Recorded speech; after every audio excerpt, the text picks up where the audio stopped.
Les rendez-vous de la conservation, un podcast inspirant proposé par MOOC Conservation et Youth Conservation de l'ICN.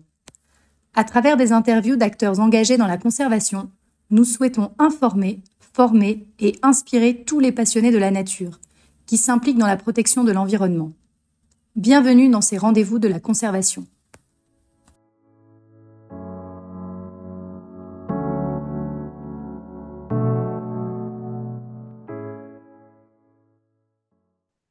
Bonjour colonel Aboubakar Samoura, je suis ravie de vous recevoir aujourd'hui pour un nouvel épisode de notre podcast Les rendez-vous de la conservation. Colonel Aboubakar Samoura, Bonjour, madame. bonjour. Vous êtes le directeur général de l'Office guinéen des parcs nationaux et réserves de faune et vous jouez un rôle clé dans la protection de la biodiversité et la promotion du développement durable en Guinée. Avant qu'on rentre dans le vif du sujet qui nous occupe aujourd'hui, est-ce que vous pourriez, s'il vous plaît, vous présenter en quelques mots pour nos auditeurs? Bonjour, madame. Merci pour cet entretien. Je suis colonel Aboubakar Samoura, directeur général de l'Office guinéen des parcs nationaux et réserves de faune. Je suis le point focal de la Convention sur la diversité biologique et en même temps coach IMET. Je travaille à la direction générale de l'Office guinéen des parcs nationaux et réserves de faune depuis 2022. Et anciennement, j'ai travaillé dans la réserve naturelle intégrale des Monts-Nemba comme responsable du suivi écologique. Et après, je suis venu au parc national du Mont-Niger comme conservateur en chef de ce grand parc pendant 3 ans. Et maintenant, je suis à Conakry à la tête de l'Office guinéen des parcs nationaux et réserves de faune. Merci, colonel Aboubakar, pour cette entrée en matière. Aujourd'hui, on va discuter ensemble de la problématique de sécurité auxquelles font face les parcs nationaux en Guinée. Donc, est-ce qu'en préambule, vous pourriez nous exposer quelles sont les principales problématiques en matière de sécurité auxquelles font aujourd'hui face les parcs nationaux en Guinée? Merci, madame. Le réseau des parcs de Guinée, à l'instar de ses pairs de la sous-région, est confronté à de multiples pressions et menaces, parmi lesquelles on peut citer le braconnage, la coupe du bois à usage commercial, les feux de brousse, l'exploitation minière artisanale et industrielle, la pêche illégale et l'élevage. Ces principales pressions et menaces ont été identifiées grâce à un outil qu'on appelle le SMART, le Spatial Monitoring Analysis Tool. Et c'est à travers ces outils qu'on a pu faire la hiérarchisation de ces principales menaces qui s'exercent sur les aires protégées. D'accord. Et aujourd'hui, quelles sont les missions principales des éco-gardes et des forestiers justement pour œuvrer pour la sécurisation des parcs?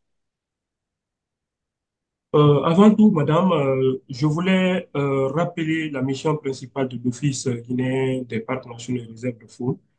C'est d'assurer la mise en œuvre de la politique du gouvernement en matière de conservation et de valorisation de la biodiversité dans les aires protégées nationales et transfrontalières, ainsi que les zones synergétiques et d'en assurer le suivi. Ça, c'est au point de vue global, au point Hmm. de vue mission d'orientation de l'Office des parcs et réserves.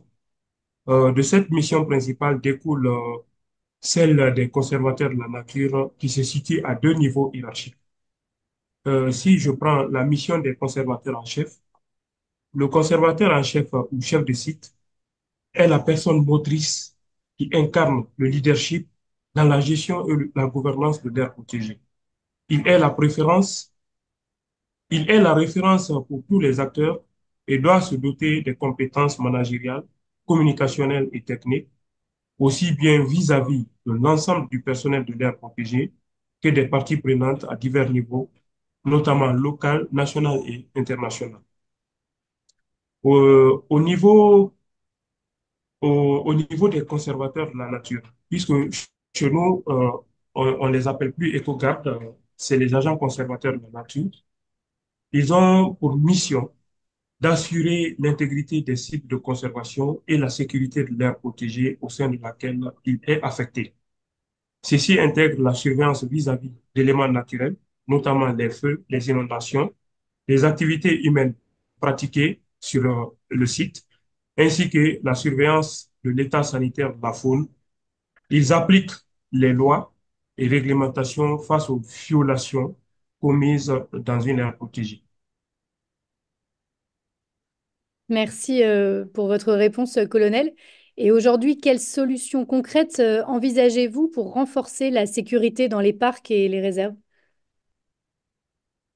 Bon, aujourd'hui, dans le cadre de la sécurisation de nos parcs et réserves, euh, actuellement, grâce à l'appui de la Banque mondiale, dans le cadre de la mise en œuvre du projet de gestion des ressources naturelles minières et de l'environnement, alors, on a envisagé le renforcement de capacité de nos agents, notamment la formation en, en code de bonne conduite, la santé, sécurité en campagne, la communication professionnelle, la taxonomie, le suivi écologique, l'utilisation des outils de collecte, notamment le smart mobile, le cyber-tracker, le GPS, le pilotage du drone, la boussole et l'installation des caméras track. Donc, je pense que quand ces agents sont outillés, renforcés techniquement sur ces outils, sur la connaissance de ces outils et le code de conduite, ça peut améliorer la gestion des délits qui s'exercent sur les aires protégées. Et est-ce que vous avez, si vous avez maintenant un petit peu de recul par rapport à les initiatives qui ont été mises en place, vous parliez aussi des formations pour améliorer les compétences des agents de conservation. Est-ce que vous avez des exemples de succès liés à ces initiatives? Est-ce que les choses Mhm. s'améliorent? Mhm. Oui, effectivement, madame, je vous ai tantôt annoncé l'utilisation du smart par nos équipes. Depuis 2018, avec l'appui de l'Union européenne à travers l'UNOPS, nous avons été formés à l'utilisation du smart pour la planification de nos patrouilles, le suivi des pressions et des menaces.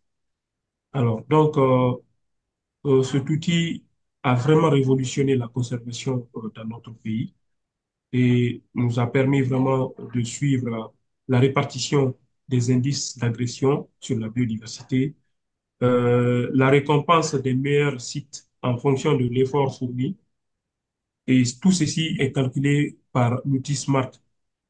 Donc, je dirais que alors, cet outil vraiment, aujourd'hui, nous permet d'orienter nos patrouilles et nous permet également d'orienter nos actions de développement.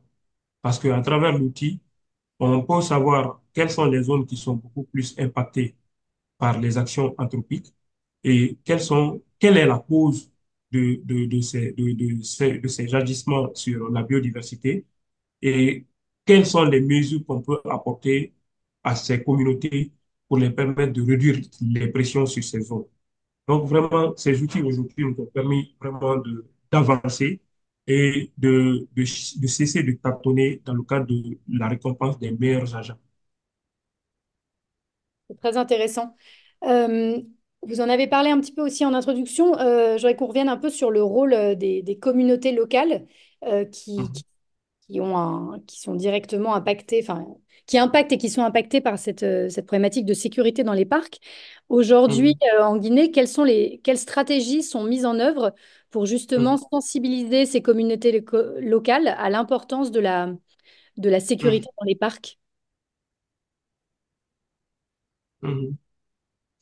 Ouais, actuellement, avec l'appui du projet de gestion des ressources naturelles minières et de l'environnement financé par la Banque mondiale, nous avons d'abord mis en place des canaux. Nous utilisons des canaux de communication, notamment les radios communautaires.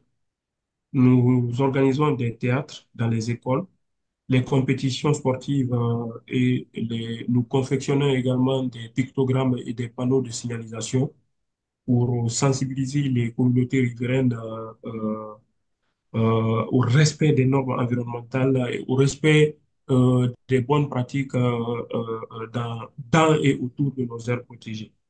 Et en dehors de cela, au niveau de chaque aire protégée, nous avons mis en place des comités locaux de gestion qui travaillent avec les équipes de conservation dans la résolution des différends qui opposent les conservateurs et les communautés ou la faune également, c'est-à-dire les conflits hommes-faune. Ils sont également associés au cadre de concertation que nous organisons périodiquement et nous les utilisons aussi dans les travaux de haute intensité de main-d'œuvre, notamment l'ouverture des pare-feux, les campagnes de reboisement et j'en passe. Merci, colonel, pour votre réponse. Euh, Vous avez parlé de la Banque mondiale, donc on voit bien que vous travaillez en collaboration avec de nombreux acteurs. Est-ce que justement cette collaboration avec des ONG, des agences gouvernementales, vous aide à surmonter les défis que vous avez à mener en matière de sécurisation des parcs? Et si oui, Mhm. comment? Effectivement, comme je vous ai dit à l'introduction, nous collaborons avec plusieurs partenaires. Nous sommes accompagnés euh, par les organismes internationaux, notamment la Banque mondiale, l'UICN, le FEM, le PNUD, la FAO. Et quand nous prenons les ONG ou autres partenaires c'est-à-dire qui accompagnent l'Office, d'abord, avant tout partenariat avec ces ONG, nous établissons des accords cadres de partenariat. Et dans ces accords cadres de partenariat, on définit le rôle de chaque partie. Et ceci vraiment euh, permet à l'Office d'exprimer ses besoins et, et de laisser le champ libre à chaque partenaire et chacun, en ce qui le concerne, d'apporter sa modeste part de contribution à la protection de la biodiversité dans le pays. Aujourd'hui, je vous ai cité l'INOX à travers l'Union européenne qui nous a formés dans l'utilisation du smart. Alors, de leur côté, ils ont formé nos agents à l'utilisation du smart. Ceci a vraiment révolutionné la surveillance dans nos aires protégées. Alors, il y a d'autres partenaires qui appuient les agents au financement des patrouilles dans nos aires protégées. Il y a d'autres partenaires qui appuient nos agents dans le financement des activités de sensibilisation et d'éducation environnementale. Donc, tout ceci contribue non seulement à améliorer les relations de travail avec les communautés riveraines, mais aussi à contribuer au perfectionnement de nos cadres et agents. Merci, colonel, pour cette réponse. On arrive à la fin de notre entretien. Est-ce que vous auriez peut-être un message que vous aimeriez transmettre à nos auditeurs concernant l'importance de la sécurité dans les parcs nationaux pour une conservation durable? Avant même de m'adresser à nos auditeurs, je dirais d'abord, je dirais d'abord que j'ai un message à transmettre aux autorités ministérielles, c'est-à-dire le ministère en charge de l'environnement et du développement durable, c'est de plaider afin que la subvention accordée à l'Office guinéen des parcs nationaux et réserves de faune soit améliorée afin de pouvoir couvrir tous les besoins du réseau des aires protégées de la Guinée qui est bâti autour de 18 parcs nationaux. Aux partenaires techniques et financiers, d'élargir les appuis dans les aires protégées qui n'ont pas encore de financement, d'organiser les formations de spécialisation des cadres et agents de l'Office guinéen des parcs nationaux et réserves de faune, de doter l'Office guinéen des parcs nationaux et réserves de faune en équipement de pointe adapté aux besoins du terrain. Et si je prends les communautés locales, je demande humblement aux communautés riveraines qui sont autour de nos parcs nationaux et aux responsables des villages de poursuivre la sensibilisation auprès de leurs citoyens afin qu'ils comprennent que les agents qui sont affectés dans leur localité sont venus pour les appuyer à mieux préserver, à mieux gérer les ressources naturelles qui sont là-bas. Et qu'ils ne prennent pas ces gens comme leurs ennemis, mais qu'ils les considèrent comme leurs enfants qui sont venus les aider à mieux gérer les ressources naturelles qui peuvent s'épuiser du jour au lendemain. Et à nos auditeurs, c'est de demander à tout un chacun de faire la paix avec la nature, puisque le thème de la COP 16 biodiversité de cette année était focalisé sur faire la paix avec la nature. Et je demanderai à tout un chacun des citoyens, des auditeurs qui nous suivent, de faire la paix avec la nature. Faire la paix avec la nature, c'est adopter les bonnes pratiques, c'est éviter tout désagrément à l'encontre de l'environnement, c'est respecter l'environnement, c'est sensibiliser, adopter de bonnes pratiques afin que nous puissions vivre en harmonie avec notre nature, avec la biodiversité. Merci beaucoup, colonel. J'espère que vos différents messages seront entendus. Je vous remercie pour votre temps aujourd'hui et pour ce précieux témoignage qui, j'en suis sûre, saura inspirer nos auditeurs. Et je vous souhaite une bonne continuation et je vous dis à bientôt. C'est Merci. à moi de vous remercier. Merci beaucoup et bonne journée. Nous arrivons à la fin de notre épisode. Merci pour votre écoute et à très bientôt pour d'autres témoignages inspirants d'acteurs engagés dans la conservation de la nature.